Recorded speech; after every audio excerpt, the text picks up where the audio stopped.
नमस्कार दोस्तों, बहुत बहुत स्वागत है आप सभी लोगों का एक बार फिर से आप सभी लोगों के अपने YouTube channel extra tips classes पर।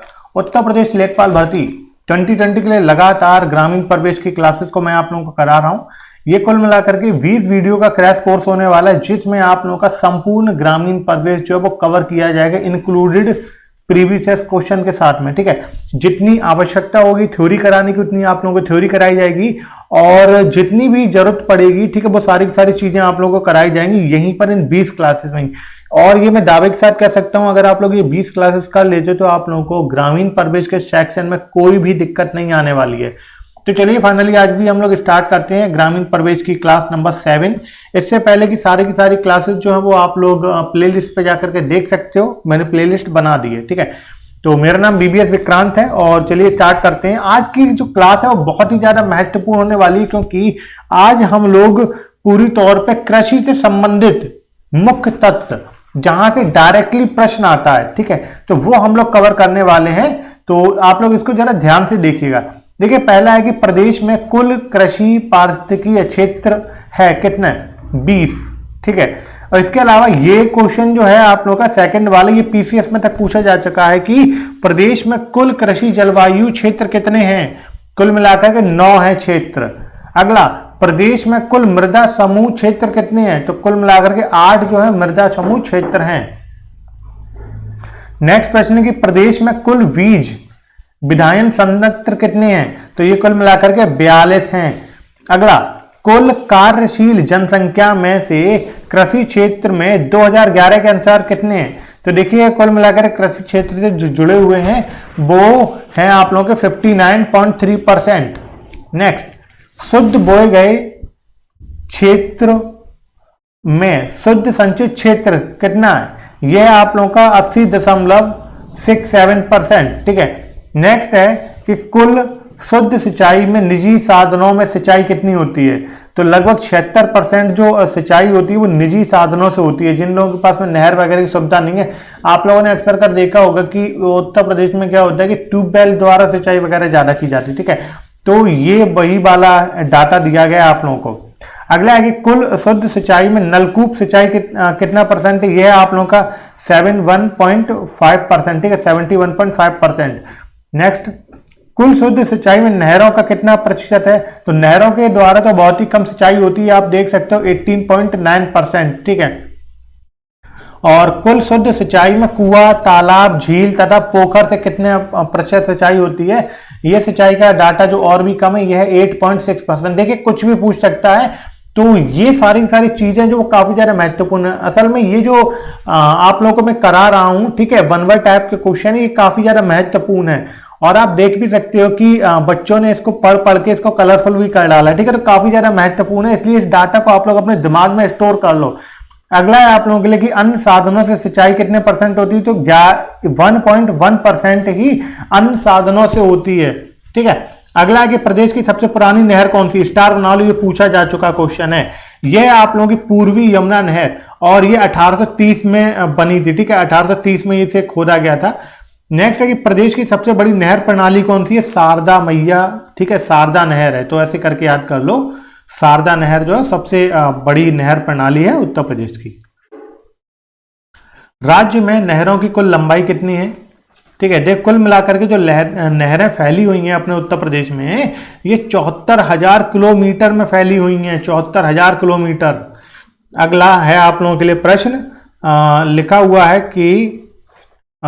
हुआ है यहाँ पे कि सबसे ज्यादा बाढ़ प्रभावित क्षेत्रफल कौन सा? ये पश्चिमी क्षेत्र। ठीक है, तो पश्चिमी क्षेत्र में सबसे ज्यादा बाढ़ आती है, तो बाढ़ प्रभावित कौन सा हो गया? पश्चिमी क्षेत्र।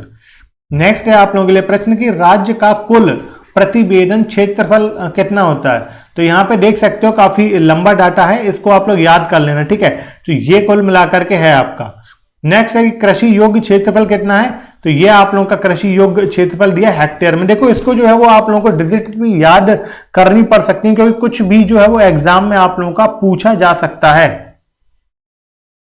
ठीक है, अगला हम लोग देखते हैं कृषि बेकार भूमि कितनी है? कुल मिलाकर के 1.48% जो हेक्टेयर में होता है आप लोगों का, ये कितना होता है आप लोगों का? ये होता है आप लोगों का लगभग 3,60,000। ठीक है, तो ये आप लोग याद रखेंगे।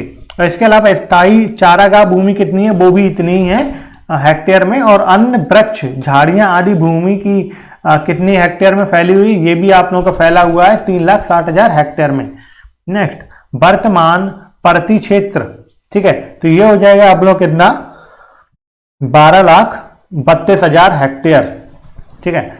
अन्य प्रति क्षेत्र ये आप लोगों का कितना, ये हो जाएगा आप लोगों का 5,37,000 हेक्टेयर। ये कुल मिलाकर के 2.2% है। देखो यहाँ परसेंटेज भी याद रखना, पीछे की वैल्यू पूछी जा सकती है। खेती के अतिरिक्त अन्य उपयोग में आने वाली भूमि कुल मिलाकर के ये है आप लोगों की 11.60%, ठीक है। तो इस चीज को भी याद रखेंगे आप लोग। और ये अगर हेक्टेयर में बात करिए तो लगभग 28 लाख हेक्टेयर में ये फैली हुई है। सकल संचित क्षेत्र की बात करें तो यहाँ पे ये डाटा आप लोगों को दिया है, इसको थोड़ा सा आप लोग याद रखेंगे, ठीक है। उसके अलावा शुद्ध संचित क्षेत्र वाला डाटा भी आप लोग याद रखना। देखो यहाँ पे क्या है कि आप लोगों को चीजें जो याद रखनी, रिमेंबर रखनी है, ठीक है, मेमोराइज रखनी है सारी चीजें, ताकि अगर कुछ भी एग्जाम में पूछा जाए ताकि आप भूलो ना, ठीक है। आगे हम लोग देखते हैं, तो यहां तक हो गया था। देखो ड्रिप सिंचाई जो होती है तकनीक शुरू की गई थी सबसे पहले कहां पे, जो बुंदेलखंड में की गई थी, ठीक है। नेक्स्ट है हमारा कि जोतों की जानकारी में सहूलियत हेतु किसान बही योजना कब से चालू किया गया, ये किया गया आपका 1992 से। प्रदेश में चकबंदी योजना लागू है कब से, ये आप लोगों के 1954 से ही प्रदेश में चकबंदी योजना लागू है। उत्तर प्रदेश अधिकतम जोत सीमा आरोपित अधिनियम लागू हुआ था, कब हुआ था, ये 1960 में हुआ था। इसे सीलिंग कानून भी बोला जाता है। अब देखो उसी सीलिंग कानून से क्वेश्चन आ गया, लिखा हुआ है कि सीलिंग कानून के तहत एक व्यक्ति के नाम भूमि की अधिकतम सीमा कितनी है, तो कुल मिलाकर के 18 एकड़ है, ठीक है। और मैंने आप लोगों को पीछे एक क्लास में शायद कहीं पर बताया था, लगभग 1 एकड़ बराबर कितना होता है, लगभग 8 बीघा के आसपास होता है, ठीक है। 8 बीघा या 5 बीघा था, तो ये मैंने बताया था। तो ऐसे करके भी याद रख लेना आप लोग, ठीक है। अभी मेरे को याद नहीं आ रहा है कितना था, एक एकड़ में लगभग 5 बीघा था या फिर 8 बीघा था, ठीक है। एक बार देख लेना आप लोग, तो ऐसे भी पूछा जा सकता है। अगला आप लोगों का प्रदेश में शस्य गहनता कितनी है, तो कितने परसेंट, ये आप लोगों का 153.79% है। अब कुछ ऐसे प्रश्न हैं जो कि और भी ज्यादा महत्वपूर्ण है, जो ये क्वेश्चन मैंने उठाए हैं, ये विभिन्न परीक्षाओं में पूछे गए हैं, ठीक है। तो इनको आप लोग और देख लो, कुल मिलाकर के 30 से ज्यादा क्वेश्चन है, तो ये काफी ज्यादा महत्वपूर्ण है। देखोगे आप लोग उत्तर प्रदेश की अर्थव्यवस्था का मुख्य आधार क्या है, सबको पता है कृषि है। नेक्स्ट, उत्तर प्रदेश में देश का कितना प्रतिशत खाद्यान्न उत्पन्न होता है, कुल मिलाकर के 19.87%। अगला है कि उत्तर प्रदेश की प्रमुख नगदी फसलें कौन कौन सी, देखो ये आलू है, गन्ना है, कपास है, अलसी है, तिल है, सरसों और तंबाकू, ये सारी की सारी प्रमुख जो है नगदी फसलों के अंतर्गत आती हैं। अगला, उत्तर प्रदेश में मुख्यतः कितने प्रकार की फसलें की जाती हैं, कुल मिलाकर के 3 प्रकार की फसलें की जाती हैं, रबी की फसल, खरीफ की फसल और जायद की फसल, ठीक है। जो तरबूज वगैरह आते हैं वो आप लोगों के जायद की फसल ही होती है, अभी जो इस मौसम में देखने को मिलेंगे। अगला कि रबी की फसल कब बोई जाती है, तो ये अक्टूबर और नवंबर के महीने में बोई जाती है। नेक्स्ट, रबी की फसल कब काटी जाती है, तो ये जब बोई जाती है अक्टूबर नवंबर में, सर्दियों में बोई जाती है, और ये गर्मियों के समय में गर्मी स्टार्ट होती है तब इसको काट दिया जाता है, मार्च और अप्रैल में। नेक्स्ट कि रबी की मुख्य फसलें कौन कौन सी हैं, ये आप लोग गेहूं है, जौ है, चना, मटर, सरसों, तंबाकू, आलू, तो इस प्रकार की जो फसलें होती हैं वो आपकी रबी की फसल हो जाती हैं। उत्तर प्रदेश में सर्वाधिक क्षेत्रफल में बोई जाने वाली फसल कौन थी, तो ये गेहूं है। और एक बात और बता दूं मैं आप लोगों को, चावल के उत्पादन में उत्तर प्रदेश जो है नंबर 2 पे है। अगला, उत्तर प्रदेश में कुल कृषि क्षेत्र के कितने प्रतिशत भाग पर चावल की खेती की जाती है, कुल मिलाकर के 18% क्षेत्र पर ही चावल की खेती की जाती है। उत्तर प्रदेश में चावल उत्पादन जिले कौन से हैं, तो पीलीभीत, सहारनपुर, महाराजगंज, देवरिया, गोंडा, लखनऊ, वाराणसी, गोरखपुर आदि। देखो यहाँ से प्रश्न कैसे पूछा जाता है, यहाँ से ऐसे पूछ लेगा जब मैंने आपको चलो 4 ऑप्शन दे दिए, ठीक है। अब उसमें पूछेगा बताओ यहाँ पे उत्तर प्रदेश में किस जगह में चावल का उत्पादन नहीं होता है, ठीक है। इस प्रकार से आपको दे दिया, मतलब ज्यादा नहीं होता है, तो आप लोगों को पहचानना होगा। अगला प्रश्न है कि उत्तर प्रदेश में कितने प्रतिशत क्षेत्र पर गन्ना उगाया जाता है, कुल मिलाकर 13% क्षेत्र पर गन्ना उगाया जाता है।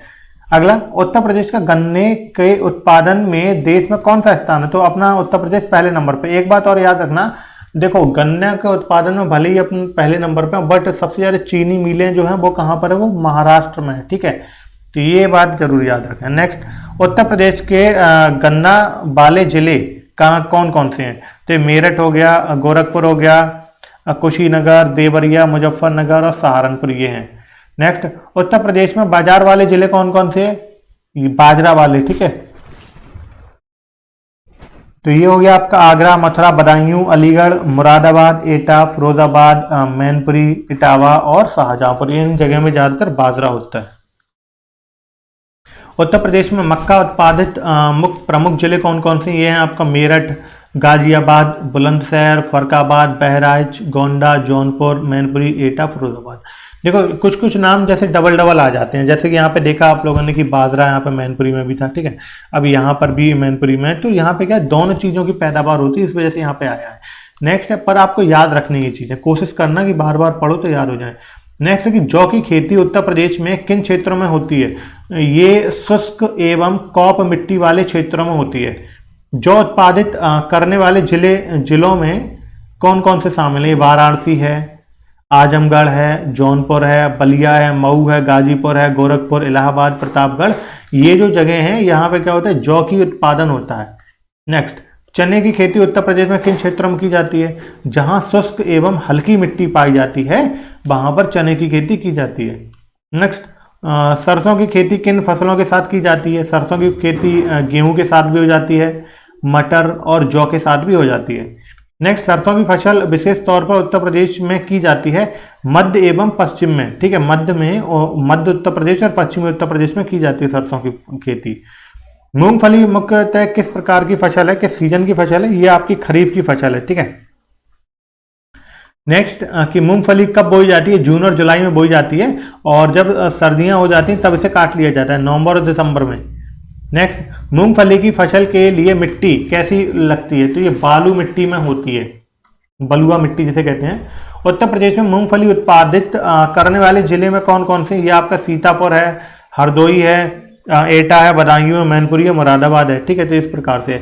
अफीम की खेती कहाँ होती है? ये मैंने बताया था बाराबंकी। मैंने ये ट्रिक भी बताई थी कि अफीम खाने के बाद में इंसान कैसा बन जाता है? Just like monkey. मंकी से याद रखोगे आप लोग बाराबंकी। ठीक है, मैं पूछूंगा कि बताओ बेटा कि अफीम खाने के बाद में इंसान कैसा बन जाता है, तो आप कहो सर जस्ट एज मंकी, तो मंकी से क्या हो जाए? बाराबंकी। नेक्स्ट, बाराबंकी के अतिरिक्त किस जिले में अफीम की खेती की जाती है? ये आप लोग गाजीपुर में और की जाती है। पटसन की कृषि उत्तर प्रदेश में किस क्षेत्र में होती है? तो ये सरयू घाघरा नदी के दोआब में होती है। पटसन क्या होता है? जूट को ही हम लोग पटसन बोलते हैं, तो ये चीज याद रखेंगे। नेक्स्ट, पटसन को किस नाम से जाना जाता है? मैंने बता दिया आपको, जूट। नेक्स्ट है कि उत्तर प्रदेश में जूट उत्पादित जिले कौन कौन से हैं? ये बहराइच हो गया, महाराजगंज, देवरिया, गोंडा, सीतापुर, लखीमपुर खीरी, ये जो हैं आप लोगों के जूट उत्पादित जिले हैं। नेक्स्ट, तंबाकू उत्तर प्रदेश में किन जिलों में उगाई जाती है? आपका वाराणसी, मेरठ, गाजियाबाद, बुलंदशहर, मैनपुरी, एटा, सहारनपुर, फरक्काबाद आदि जिलों में उगाई जाती है। ठीक है, तो ये थे हमारे बहुत ही महत्वपूर्ण प्रश्न जो कि कृषि से संबंधित थे। देखो ज्यादा आप लोग टेंशन मत लो ग्रामीण परिवेश को लेकर के। मैंने देखा है कि बहुत सारे ऐसे भी टीचर्स हैं जो कि ग्रामीण परिवेश को बहुत ज्यादा डिटेल में पढ़ा दे रहे हैं, जो कि कुछ काम का नहीं है। ठीक है, तो उतना ही पढ़ो आप लोग जितना ज्यादा महत्वपूर्ण है। ठीक है, मैं आप लोगों को कुछ टॉपिक और बताऊंगा। अगर आप लोगों को इस किताबें हैं तो उन टॉपिकों को भी पढ़ लेना, वहीं से क्वेश्चन आते हैं। आज तक का रिकॉर्ड उठा करके देख लो, चाहे वो एमपी का ग्रामीण परिवेश हो, जब भी पटवारी के पेपर होते हैं, चाहे आपका राजस्थान पटवारी हो, ठीक है, चाहे अपना वाला उत्तर प्रदेश लेखपाल हो, चाहे आप कहीं का भी उठा लेना, वहां पे कुछ सिलेक्टेड टॉपिक है, वहीं से प्रश्न आते हैं।